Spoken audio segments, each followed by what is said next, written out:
Hello everyone, this is a little bit different than any other video that I've done. This is just a quick tutorial on how to make your very own JoJolion Yoshikage Kira. Obviously this is a spoiler character for those who are not complete with JoJolion, but before I start, I'm going to quickly announce thank you guys so much for subscribing and liking and all that.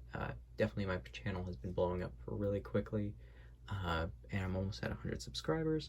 So if you guys like what I do, if you guys like anything like this, when it comes to customs or anything JoJo related, just let me know.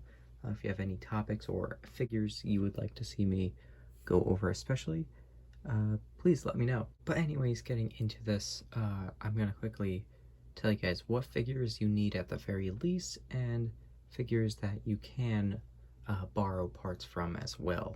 Many of these figures I'm about to say I have many of, or I've already used for customs, so they should be on the cheaper end. Obviously, the first figure you're going to need is a Josuke Higashikata from JoJolion. This figure is right now selling for $40-something retail, 50-ish, on many of the standard sites. If you guys want to pre-order him, he will be releasing in September, but if you don't want to wait till September, you may be able to find somebody selling it for retail on a secondary market. That way you can pick one up, maybe loose, even cheaper, because you're going to be using it for this anyways. And besides that, you're obviously going to need some parts from other figures when it comes to hands or when it comes to accessories. Those figures would include a Par 4 Josuke Higashikata, Yoshikage Kira, a Han Solo figure, preferably one with the black vest, and possibly a Peugeot just for the hands. A lot of people will suggest not using Gappy's face or anything like that when it comes to making a head for Kira.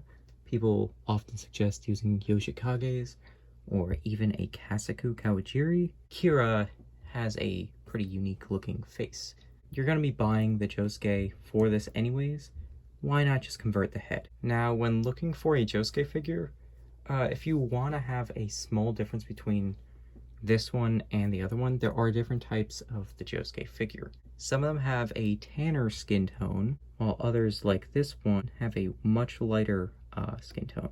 So if it's possible, try to get this one, because then that way it'll be much easier to kind of fudge in standard hands. Kira will look a little bit more like a separate character. Now let's get into the process of making this. First thing was obviously going to be getting the face right, and obviously that meant try and get the hat to look different from this one.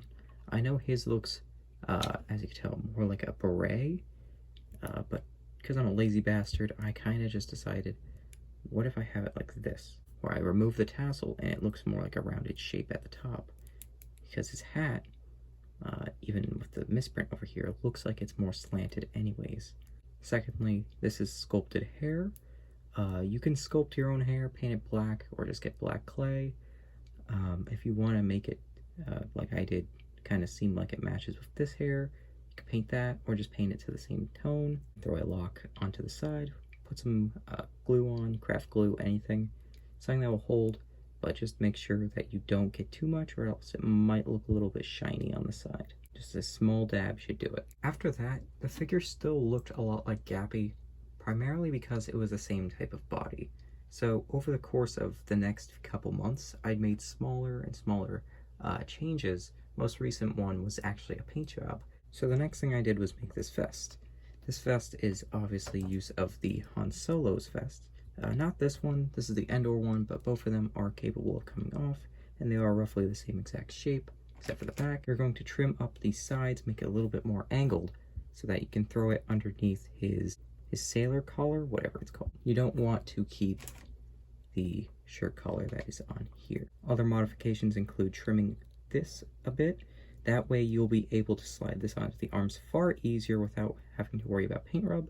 And you would also want to create a hole for the back. So then you'll just put his arms back, slide it onto the figure, and you should be fine.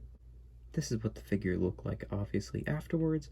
If this is where you want to end up, that's perfectly fine.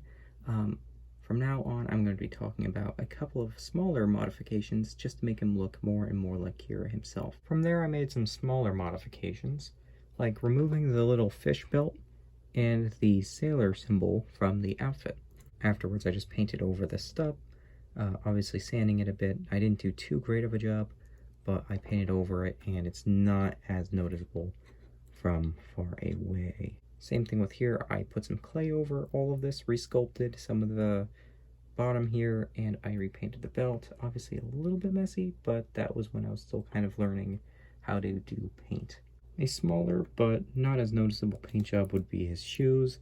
Obviously Kira is supposed to wear darker shoes in the manga, so I decided why not just throw in a dark green. Now that you know how to make the basic figure, let's just discuss how to throw in some good accessories. A great choice is obviously the vest, like I said earlier. That, besides painting him a different color, is probably the easiest way to discern him from the other Josuke figure. You can use the set of hands that the Josuke figure comes with, but I decided not to because those don't really match this skin tone for whatever reason. So I decided to make some custom hands using Prosciuttos. Obviously these are the fists. One hand that could be used would be the bubble hand. A custom hand that I made out of one of Prosciutto's hands is this one. This is kind of him doing the pose.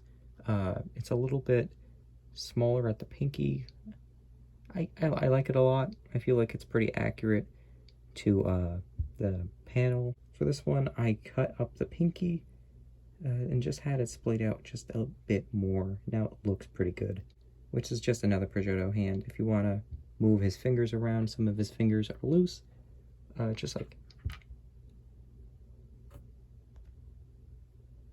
Obviously we can have some neutral hands. This is him holding the branch. This is a very thin gripping hand, so I decided to stick a fake twig in there and it looks pretty good. You could also use this hand over here to hold the cell phone. It holds really nicely and all the hands peg in pretty well to the actual wrist. Other really good accessories include a pair of binoculars and obviously the Yoshikage Kira figure's sheer heart attack. Another really good thing, if you have the budget, would be to make a custom Killer Queen from part 8 as well. This is a far simpler figure to make a custom of, not as many instructions. So if you guys would like a video on that, let me know below. It's pretty easy. Or you can just throw in random prop explosion effects. Alrighty guys, and that's going to do it for the video. Thank you so much for watching. If you guys have any other suggestions, maybe a how to make a part 8 Killer Queen, I can throw that in pretty soon. I hope you guys enjoyed the video, and I'll see you guys next time. Peace.